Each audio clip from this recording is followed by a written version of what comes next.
We're getting that shit. We're getting that work, baby. Getting that work. What kind of music are you guys making? I mean, you guys do the church stuff or the gospel stuff. So do you guys feel like you make like, I mean, religious music could be literally anything. So religious music it can be anything. It could be jazzy, it could be funk. That's it could be anything. That's from what I've been seeing with my own two eyes and what I've known so far. Being more serious about bass, it could be a lot of different things. Right. Have you? What have you guys been playing more recently? Like, is it still gospel-y generally stuff, or are you playing more funk, or? It varies. Yeah, man. It's literally just song to it's song. It's literally just whatever they choose to sing that week. Oh. Yeah, we just gotta learn that and play that. Do you guys jam at all? When we can fit it in. When we can fit in the service, yeah. Yeah. Last week, this dude came through. He was jamming with us. Ooh. He's an excellent bass player. Yeah. I wish I recorded it so I could make you listen to it. Man, I would love to going hear off. Was he playing on a 4-string or a 5-string? Or? He took my bass. I have a 5-string bass. I have a 5-string LTD nice bass. And he was like, "Yo, can I play?" And I was like, "Yeah, sure." LTD is they're a sub brand of another brand. ESP. No, wait. Is he? LTD is the sub brand of ESP. Yeah, ESP owns LTD. That's what it is. I'm trying to remember all my guitar stuff, but I remember going to Guitar Center and seeing all the LTD stuff on the wall, and they had some ESP stuff. I'm gonna get a Fender next. Oh yeah, a Fender or bass mods. My first guitar ever was a Fender. It was Mexicaster, so it was a Mexican Stratocaster. It wasn't an American, which some people like are all like, oh, if it's not an American, it's it's got to go back to China. But we're not about that life here. We'll just take it if it makes music, no matter if it was made by the Chinese or not, or the Vietnamese or the Koreans. Cambodians. The Cambodians. The Cambodians. Cambodia. Cambodian breast milk. Do you remember that sketch? Do you know what I'm talking about? It sounds familiar. It's the Dave Chappelle sketch where he's what is it? The Behind the Music with Diddy, where he is always like closing the studio, and they're like, "Come on, man," and he's like, "Unless you guys can get me 2 glasses of Cambodian breast milk by this afternoon." And then he rides away on his bouncer's shoulders. He's like, "Chop chop." And then he leaves, and they're like, "Damn, man, we gotta find Cambodian breast milk before the day's end, or we're not gonna be able to reopen the studio." And then he's it cuts, and he's drinking milk out of this container. He's like, "Damn, this is pure Cambodian. All right, I'm reopening the studio." Did you see his new special? Oh my god, dude. Yeah, it was funny. Wasn't that some crazy shit? I was dying when he was talking about the T's and the alphabet people. That was what I was thinking too. G's. He's like, those people, the people that just claimed half the alphabet for themselves. Yeah. That was so perfect, right? Especially the whole analogy with the gay, all the LGBTs are in the car and the gays are driving that car, because there's a lot of white men in the thing, and he's they're trying to navigate the roads of segregation. They're like, "We know these roads. We know. We built these roads." We really It was so funny. Oh, dude, it was God. I think I talked about this when I did the one with Connor, but it was so funny when he was talking about how he saw the meth addicted white people where he lives in Ohio, and he's like, "You know what? I felt like how white people probably felt in the crack epidemic, because I looked at these white people and I was like, I don't give a shit either."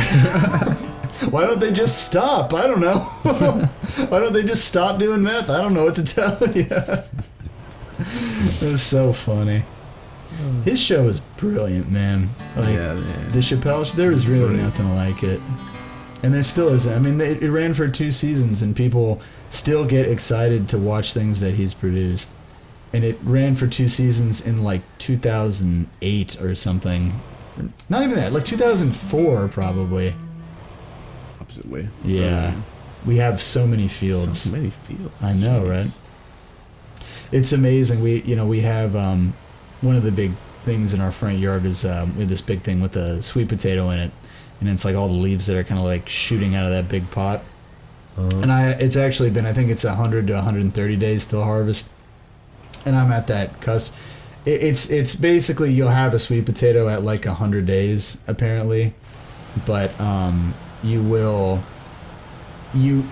the guidelines are based around places like this where it gets snowy and you have to pull everything up before the first frost, or everything dies and then you starve to death in the conventions. But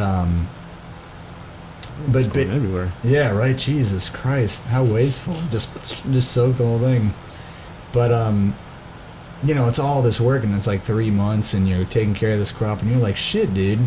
This is gonna be like one meal, So then you're like, damn, dude, how does anybody get fed if like you put all this effort to like 4 peppers in your backyard or something, and it takes forever to do it, And then you look at shit and you're like, oh, that's why they like every random person has like 23 fields, and they're like, yeah, we're bankrupt.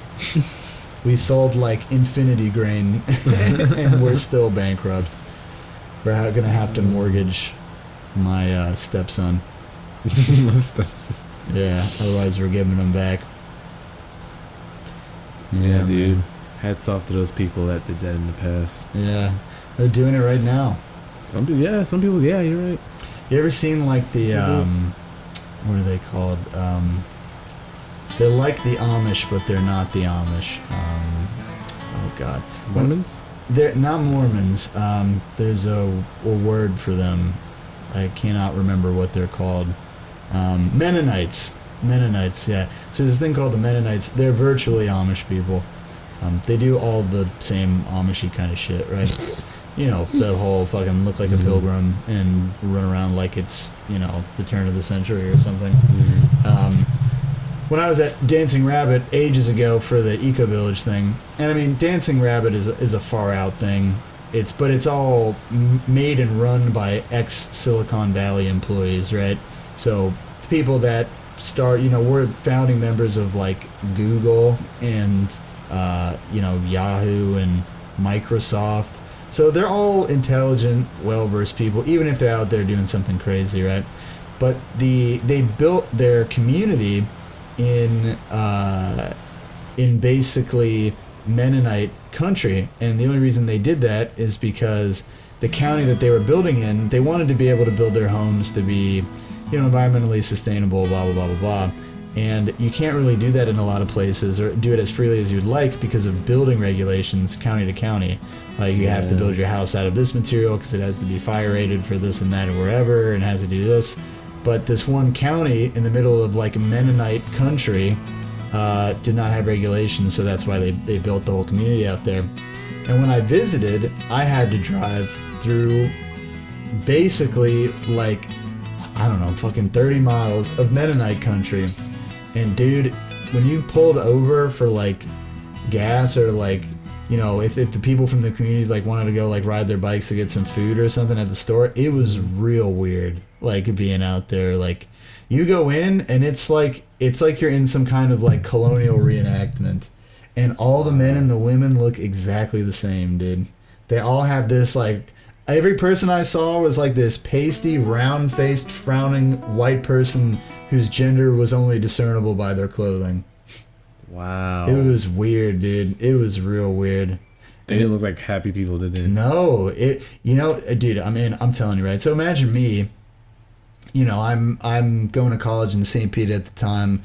I just want to do something weird for travel, I wanted to experience something new. The same reason why, you're going out to the island. You want to give yourself a little bit of weirdness and excitement. Experience. You want to push a little bit out of your comfort zone. Yeah. Yeah. So that's what I did. I wanted to go out there and experience.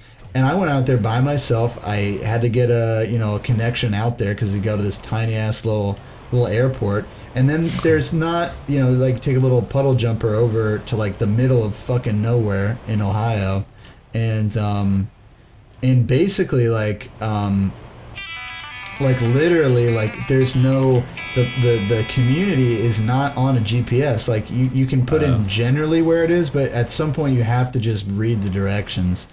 Because it's like, go off this dirt path, pass this thing for a mile, there'll be a sign. Like, it was weird, right? So I was like, okay. And I'm driving out there, dude, and it's like these rolling hills, and like there's all this, weird Mennonite country stuff. And I'm like, dude, I'm gonna fucking get murdered out here, dude. Like, I'm gonna get murdered so hard, and no one's gonna know about it. And it looked like the hills have eyes, dude. Or like Children of the Corn or some like shit like Texas Chainsaw or something like that, right? Wow. But I went down this road, and I just walked out, and I went into the middle of the place. Like, I walked out, and like all the houses are all like weird looking, because people can just build their houses however they want. So like, some of them look like, and I mean, maybe it was more intimidating going in, but like some of them look like Hobbit houses, like literally like from the movie, where they're just like round and built into like a side of a wall or something, and all this crazy stuff. But are we even in spring? Activate, here we go. It just seems like the whole game is doing this, to be completely honest. But yeah, basically, like, I went out there, and everybody was totally cool when I went out there, so that was good. But it was just weird to experience that and to have that like initial fear of like, and I mean, I'm telling you, like, I could have been stranded out there, like if I had ran out of gas or blown a tire, and like the hospital was like 2.5 hours away and stuff like that. Whoa. It was wild, dude. It was real wild. It was a great, cool experience. It taught me a lot. It was really interesting, but I don't know. I'd probably go back for like a week just to see it or hang out, or a weekend. Where would you stay? At the village. You can camp out there. Like they have like kind of a ground that they have where they have like a campsite, and you can just put a mattress out in a tent, and I mean, like, you just sleep in the tent, and then they have like a communal like kind of like a communal house, which is like a normal like building where you can go in, and they have like fucking like MacBooks and shit in there. It's not like it's not like derelict or anything. Like, most of the people have like internet jobs, they like grow a lot of their own food, and they like have like animals and shit like that. But most of them have like real jobs too, so it's kind of cool. And it's honestly like, people kind of like choose how invested they are into the whole thing, right? Like, there's crazy shit, like people invest, like they have their own currency at Dancing Rabbit, and some people don't even use currency, they just trade for everything that they need. But other people are just like, no, I'm not gonna do that. I just have money, and I have my job, and I just live out here. So I don't know. It's really cool. I don't think it's for everybody, but it's cool to see people living in a way that you will never see anybody else living in, because because of building codes, because of this or that or whatever. I don't know. So yeah. Yeah, I'd go. Yeah, just to check it out. Yeah, a little bit. Yeah. Yeah. It just, see something different. How many times do you get to see something different these days? Just to see anybody who lives differently is valuable. Because growth, I think, is just valuable in general. Like, if you grow, you learn more about other people. That makes you more empathetic to other people, and it makes you understand more about yourself and what you want out of life. The more you learn things, like it just has an objective value. But what doesn't have an objective value is this stupid ass game about driving on brown splotches and then parking your car. So we're gonna pack this one up. We're putting our boots in for the day. We're selling the farm off. Austin's gonna have to find a new way to live and to survive out here in the heart of big corn country. We're going back to our desk jobs. Anywho, we'll see you next time. Bye bye.